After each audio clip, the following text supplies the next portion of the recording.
नमस्कार, मी पंजाब डक. आज आहे 23 जुलै 2025 आणि मी माझ्या शेतामध्ये हे 45 दिवसाचा कापूस आहे आणि या ठिकाणून माझ्या महाराष्ट्रातल्या शेतकऱ्याला अंदाज देणार आहे. तर राज्यात काय झालं की काही भागामध्ये इतका पाऊस झाला की ढगफुटीसारखा झाला, पण काही भाग आणखीन त्याच्यात देखील वंचित आहेत. आपण धाराशिव जिल्हा त्याच्यात वंचित आता, तिकडे पाऊस झाला. लातूर जिल्ह्यात झाला, बीड जिल्ह्यात झाला, त्याच्यानंतर परभणी जिल्ह्यात झाला, जालना जिल्ह्यात झाला.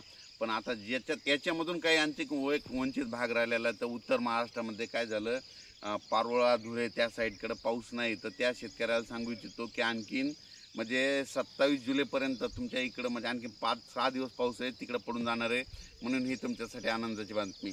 नांदेड जिल्ह्यामध्ये इथं बिदर कर्नाटक शेतकऱ्याचे फोन आले, उमरी नायगाव तिकडल्या शेतकऱ्याचे, धर्माबादच्या शेतकऱ्याचे फोन आले. तिकडे पाऊस नाही. तिकडे देखील ह्यामध्ये 4 दिवसात आणखीन पाऊस पडून जाईल, म्हणून काही चिंता करायची गरज नाही.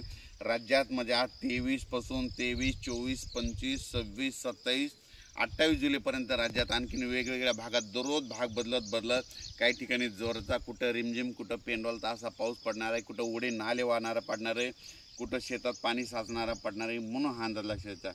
पण राज्यात सांगायचं झालं तर पूर्व विदर्भ आणि पश्चिम विदर्भात जरा आणखीन पावसाचा झुकतं माप असणार आहे. म्हणून हा अंदाज लक्षात येतात. कोकण पट्टीचा ते पाऊस मात्र ते कायमचा स्वरूपाचा ते कायमच राहणार आहे. ते पाऊस जोरदारमध्ये तसाच राहणार, म्हणून हे लक्षात येतं. पण राज्यात सांगायचं झालं तर 23, 24, 25, 26, 27 जुलैपर्यंत दररोज म्हणजे पूर्व विदर्भ, पश्चिम विदर्भ, दक्षिण महाराष्ट्र, उत्तर महाराष्ट्र, कोकणपट्टी, खानदेश, मराठवाडा सगळ्याच जिल्ह्यामध्ये दररोज वेगवेगळ्या भागात दररोज भाग बदलत पाऊस पडणार आहे. पण जोराचा पडणार आहे. सगळ्या पिकांना जीवदान भेटणार असा पाऊस पडणार आहे. म्हणून हे अंदाज लक्षात आहे. मी अगोदरच सांगितलं होतं की जूनच्या शेवटच्या आठवड्यात पाऊस येणार आहे, जुलैच्या शेवटच्या आठवड्यात पाऊस येणार आहे. सगळ्या शेतकऱ्याला पिकाला जीवदान ठरणार आहे, म्हणून हा अंदाज सांगितला होता. आणि तुम्ही पाहू शकता हे जुलैच्या शेवटच्या आठवड्यात पाऊस सुरू झालेला आहे. आणखीन आज देखील म्हणजे 23 जुलैपासून आज देखील पावसाची व्याप्ती वाढणार आहे. म्हणजे आज नांदेड भागाकडे देखील पाऊस पडणार आहे, म्हणजे देगलूरकडे देखील पडणार आहे. त्या भागात पाऊस पडला नव्हता त्या भागात पडणार आहे, तेलंगणात पडणार आहे, आंध्रात पडणार आहे, इकडे अक्कोल साईडला कमी पडला होता तिकडे देखील पडून जाणार आहे. आणि जळगाव जामोद इकडे घाटाच्या खाली एक पडला नव्हता तिकडे देखील ह्या 4 दिवसात पाऊस पडणार आहे. म्हणजे ज्या भागात आत्तापर्यंत पाऊस पडलेला नाही त्या भागात ह्या 4 दिवसात पाऊस पडून जाईल आणि शेतकऱ्याला जीवदान ठरणार आहे. म्हणून हे अंदाज लक्षात द्यायचा. अचानक वातावरणात बदल झाला तर लगेच एक मेसेज दिला जाईल.